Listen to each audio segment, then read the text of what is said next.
오늘도 저는 실천했습니다. 생활 속 참 건강을 위해서 잘못된 틈새를 찾고 올바른 예방 습관으로 만드는 김남진 박사의 예방TV.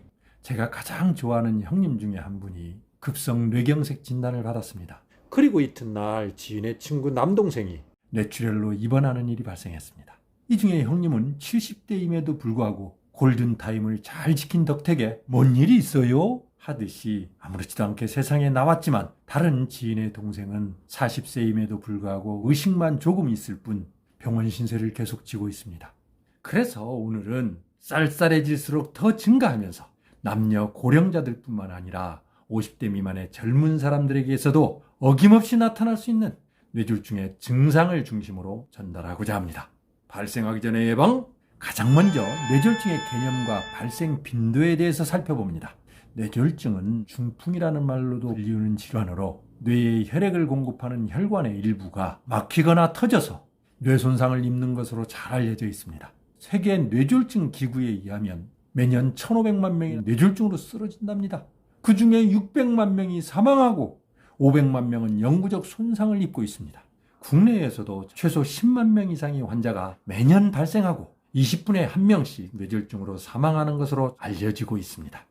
그렇다면 어떤 증상이 나타날까요? 뇌졸중 관련 전문의들과 질병관리청의 내용을 종합하면 무증상인 경우도 있지만 다음과 같은 6가지를 대표적이라 할 수 있습니다. 그 하나가 한쪽이 마비되는 증상입니다. 즉, 한쪽 팔다리에 힘이 없거나 감각이 무뎌지는 현상이 나타납니다. 또는 팔다리 한쪽이 약해지거나 마비되는 상황이 만들어져 이것들이 걸을 때 한쪽으로 쏠린다거나 넘어질 듯 또는 넘어질 수 있는 것을 말합니다. 그리고 둘째는 말을 하는데 장애가 발생하는 것입니다. 이것은 말을 잘 못하거나 어눌해지며 상대 얘기를 잘 못 알아듣는 것을 말합니다. 실례로 엄마 식사했어요? 라고 물으면 한다거나 아버지 아까 뭐 한다고 했는데 했어요? 하고 물을 때 평소답지 않게 말을 버버댄다면 여기 한번 걸어보세요 라고 권유하고, 이때 휘청한다면 즉시 응급실로 직행하기 바랍니다. 또 하나는 보는데 장애가 발생하는 것입니다. 이유 없이 한쪽 눈이 잘 안 보이거나 사물이 흐리게 보이는 것을 말하는 것이며, 또 두 개로 겹쳐 보이는 현상이 나타나기도 합니다. 여기에다 어지럼증이 나타나기도 합니다. 즉, 갑자기 술 취한 사람처럼 비틀거리거나 어지러워 쓰러지는 경우가 해당됩니다. 단 이것은 오래 앉아있다가 일어설 때 나타나는 기립성 저혈압과는 차별이 있으므로 이러한 현상이 나타나면 전문의를 찾아서 진단받아 볼 것을 권장합니다. 게다가 극심한 두통 증세가 나타나기도 합니다.